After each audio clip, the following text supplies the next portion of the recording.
How would you like to be able to create an 8-figure brand? Phil Masiello will tell us how. He is a 4 times exit entrepreneur, 3 times best-selling author, host of the popular show Crunching Growth on E360 TV, bringing over 2 decades of proven experience in e-commerce, digital marketing, and disruptive brand building. And as the founder of Crunch Growth Revenue Acceleration Agency, Phil strategically guides consumer-focused startups and brands to achieve rapid, sustainable growth by harnessing innovative digital strategies, powerful storytelling, and deep consumer insights. So Phil, tell us, how can entrepreneurs create an 8-figure e-commerce brand? Welcome to Awakened Titans podcast with Lily Patrascu. Mind-blowing conversations with influential business titans sharing how you can manifest abundance, love, joy, success through quantum awakening, quantum manifestation, quantum healing, quantum miracles, exponential business growth, and innovative products and services. Yeah, that's a great question. I think the first thing that always comes to mind, or not always comes to mind, but the first rule is you have to have something that's different. You're not going to get very far if you're just selling the same old, right? If you just take another product, and this is the problem I think with sellers and the seller mentality versus the brand building mentality. Sellers just try and find products that they think they can sell and make money at. But it's tough to get to 8 figures when you're doing that. You have to have a lot of products to do it. But if you're building a brand and you connect with your customers, that's with your point of difference, that's what's going to drive your sales. Thank you. Tell us, what's your blueprint for an entrepreneur to build the brand so that they can reach 8 figures as an e-commerce brand? Yeah, I think that a lot of times entrepreneurs rely too heavily on advertising and just pushing promotions. And in today's world, you can't do it. You've got to use social media. You've got to use short form video, long form video. You've got to connect with your customer by giving them the reason why they need to buy your product. And you have to that's sort of the foundation for how you go about all your messaging. And so you've constantly got to look for understanding who your customer is, where your customer is, and push your message, which is one of difference, and telling them why they should buy your product, and not about the features of your product. Too many times entrepreneurs focus too much on the features of their products. People don't care about that. They want to know what it's going to do for them. They want the benefit. If I use your product, what's it going to do for me? So why should I buy your product, and how is it going to enhance my life? Thank you. Give us an example of a product that you have made successful, or a brand, an e-commerce brand that you have made successful, and give us an example of the why. And what was the why that customers connected with emotionally, and why did that work? Yeah, that's a great question. So early on, we launched a beauty line with a woman named Carol Alt. She was a model, and we did it on the shopping channels first, here in Canada and some other places. And the reason that was beneficial was because you got to tell the story. Carol got to get in front of an audience and tell the story visually. And the point of the product was that it was raw. It fit into her lifestyle of the raw lifestyle, which is not processed. Because if you have skincare and you're making, creams and things, they always heat and emulsify the product. So what we were saying was, look, this is just as found in nature. These products are just found in nature, and you're applying them to your face. So the benefit to that is it's going to enhance your skin. You're going to, reduce your fine lines and wrinkles. You're going to look and feel younger, all those pieces. So that's emotionally connecting when you start talking about skincare. Now, today we hear that all the time, but when we first started back in the early 2000s, people weren't talking about that as much. Natural and organic, straight from nature, and things not processed. So we were innovative at that point in time. And Carol was talking to women about how this is going to benefit them. And it connected with them, again, using video. The benefit was, Carol was sitting there showing them, hey, this is what it's happening on my face. And then we had models that we were showing, and before and afters that we were showing the results. So women could see see the results, they could feel the results. And then once you start selling and people start giving you social proof, they start talking about how great the product is, then it just explodes from there. Then we wound up going into Ulta Beauty and beauty stores, Sephora, things like that. And then once we did that, we just started expanding the brand. So. Thank you. Tell us why did that work? Like, what would you say was the core reason why you feel that message resonated so much with customers? Is that because of a general trend of people becoming more aware of how important it is to have more natural products? Yeah, at that time, you have to remember, early 2000s, there weren't a lot of really good, effective, which is the key word, effective beauty products that were natural.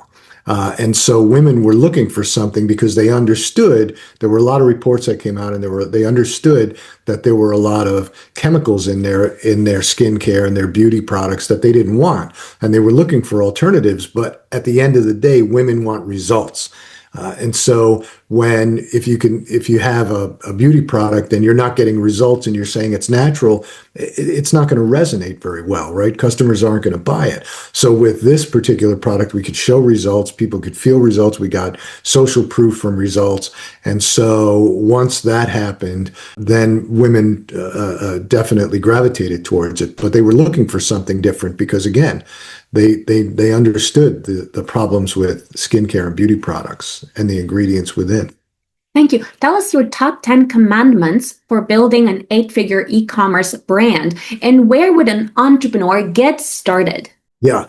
The first thing is to know your customer deeply. You have to build a customer persona on who you're going after. In the beginning, entrepreneurs, when you're first starting up, you don't really know who your customer is. You think you do. You have an idea of who you're going after, and that's fine. And you start with that, but you have to know who that customer is deeply, where they are, what message is going to resonate. Then you always want to innovate and be different, because if you're not different, then you're going to struggle, because then you're just a Me Too product. You're going to struggle trying to get your products into retail. You're going to struggle on e-commerce. And then you want to leverage the power of storytelling. You always want to be able to tell the story of why people should buy your product. What's the benefit to them? Understand, they're looking for the benefit to them, not the benefit to you. Right? The benefit to you is they're going to buy your product. The benefit to them is what the product is going to do for them. Then master the digital marketplace, because today what people do is they search for information, they search online, and with ChatGPT, they're searching even deeper. So you want to master the digital marketplace and understand who your customer is, where they're going, what they're looking at. You want to make sure you test, you measure, you optimize, and you repeat. Nothing is ever perfect the minute you walk out the door. Entrepreneurs think that they have to build the absolute perfect product and perfect website and the perfect message. You don't. You go out there with your minimum viable product, you test it, you make sure you get customer feedback, you optimize it, and then you continue to repeat that. But again, you want to focus, the next part is to focus on the total customer experience, from the time the customer orders to the time they get the product to after they get the product. You want to make sure that you're still communicating with these people and make sure that you understand what problems they have, or if they have complaints. If they have complaints, you want to get to the bottom of what those complaints are and make sure that you fix it. The other piece that's important is you have to build a team that's ready to scale. A lot of times you get people involved in your company and they can get you from a certain point to another point, but they can't get you to scale. And you want to make sure that you're building the right team. The other thing is, never fear failure. You have to learn from failure. You're going to have failure all along the way. You may even fail with the total business, but you have to learn from failure. You can't be afraid of it as an entrepreneur. And too many times people get to a point where things get hard and they walk away, or they hit that wall and they stop. And that's never a good thing. The other piece is to stay agile and adaptable, because the market's going to change, the customer preferences are going to change, your product may change. Look at how fast AI is changing things. So you want to make sure that you're agile and adaptable. And the other piece is today's consumer wants authenticity. So you want to lead with authenticity. don't want to be out there just pushing ads and pushing discounts and things. You want to tell them and explain to them and explain to them why they want to buy your product, but you want to do it in an authentic way. And they're looking for an understanding of who they're buying their product from. They don't want to just give their money to anybody. So you have to make sure that you're out there as the founder explaining to people why they want your product. So those are my 10 commandments. Thank you. What would you say is the difference between an 8-figure e-commerce brand and an e-commerce brand that doesn't make it? Because sometimes consumer sentiment on social media can go terribly wrong really quickly based on what you post, sometimes being misinterpreted. And I actually saw this mini interview with this guy who was a billionaire in the UK, and he made this joke, and a few months later he lost absolutely everything because of a joke he made at a conference about people, buying his product and his, products being crap, basically, which is something he was joking about. So I'm wondering, how can someone correctly manage their brand on social media and in other avenues like TV? And how can someone correctly manage video shopping so that they can build an 8-figure e-commerce business quickly? Well, there's a couple of different things what you were talking about. One is your how you're perceived in the marketplace, and if you do something silly like denigrate your product, you're essentially denigrating the people who have bought your product, and that's never ever good. You always want to have respect for your customers and who's buying your product. But the key, when I see people fail or when I see people stumble, it generally has to do with, one, the product is not different enough. They think they have a different product, but really it's the same product repackaged. Maybe they're trying to say the quality's better, and that's a tough road. So you're never going to get to 8 figures if you don't have a product that's truly different and unique. The second thing is, the other problem that I always see is people deviate from their messaging, and you always want to stick to your messaging. You can evolve your messaging, but if you have a product and you're different and you've created this messaging and you've created this way to talk to people, then you have to stick with that. Don't deviate from the path. This person that you referred to deviated from the path and started trying to be funny, and that's okay, but don't denigrate your product and don't denigrate your customers. Stick to your customers, stick to your knitting. Thank you. Tell us some of the successes that you've had with 800 Razors and Raw Essentials Skincare or other companies that you've scaled, and why did they become so successful? So the first, I'm going to take a step back. The first business I ever started, I started when I was 27, and it was a total failure. It was just a disaster. I did it. It was a failure of leadership, failure of process management. But I took that knowledge, and it was a retail store, and it was in the specialty food world. Took that knowledge of how I failed, and I got involved with a specialty food chain in Washington, D.C. They only had 2 stores at the time. I got involved as a principal and investor, and we grew that to about 12 stores. And there I took all the mistakes I made, and I used that to grow that business. After we exited that, I started another one, another small retail chain of grab-and-go meal stores, and that one did quite well. We exited to a major supermarket chain that bought us. And again, I took all the learning, which was, keep focused on the customer, manage and lead people. You manage process, but you lead people. You don't manage people. And you have to set up the processes by which to scale. Because if you're in there, the mistake I made in my first business was I tried to do everything myself. And I thought that that's what entrepreneurship was, and it's not. Entrepreneurship is seeing the big picture of laying out the path to where they're getting there, making sure that everybody is being led down that path. And so we've used that same principle everywhere. Make sure that you have something that's different, which we did. We had specialty food stores, then we had grab-and-go meal stores. There were nothing like that. With Raw Essentials, there was no competitors out there doing what we were doing. And so we were able to take the team and lead them and say, this is where we're trying to get to. Everybody's on the same page. We're all working towards it. We're not deviating from it. Entrepreneurs sometimes, and I'm guilty of it myself, of being opportunistic, where you see another bright, shiny thing and you go, I might want to head down that path. You can't do that to yourself. You have to stay focused on where the end goal is. Stop chasing bright, shiny things. So those were really the keys, were leadership, process management, setting up the processes to scale, because scaling doesn't happen by accident. Scaling happens with a plan, and you have to build that plan, get everybody on board to that plan, and march to it.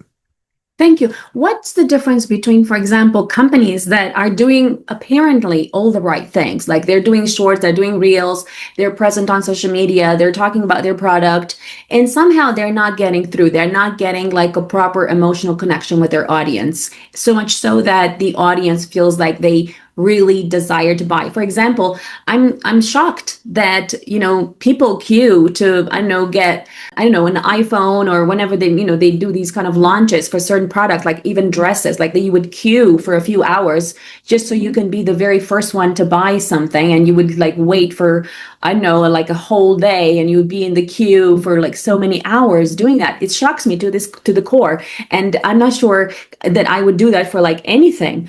And yet there are people who are like so in love with a certain product that they would do that. So I'm wondering, what do businesses that achieve that kind of result? And I've seen even like young people, like I've seen like 30-year-olds launching these dresses that sell out. And I'm not sure if they're making 8 figures, but definitely really successful in like 1 year.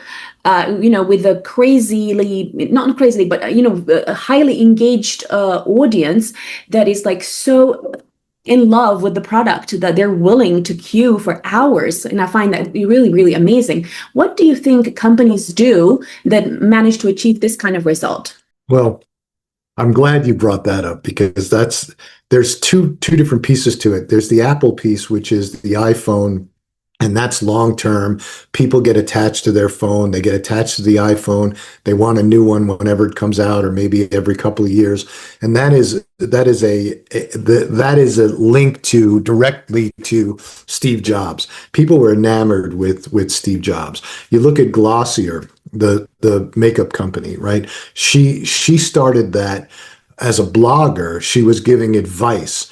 People attached to her, to the founder. And then once she launched her product, they love her 90% of the time. And this is what I said before about why you want to lead with authenticity.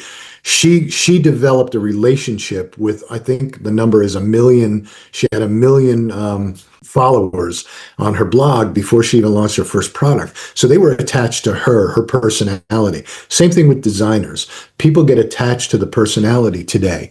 And that's really what you want. You look at what happened with Tesla.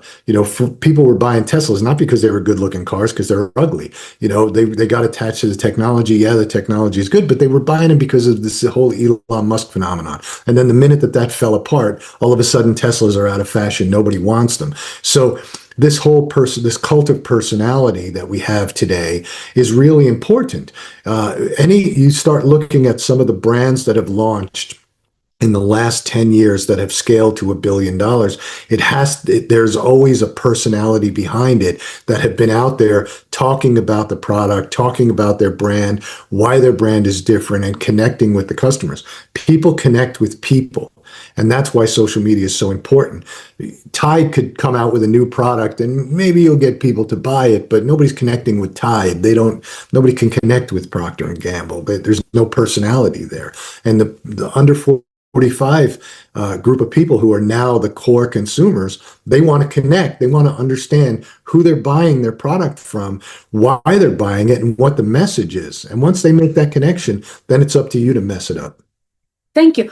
How does an entrepreneur correctly assesses the kind of market they want to reach based on their authentic personality, and how do they authentically communicate that brand message?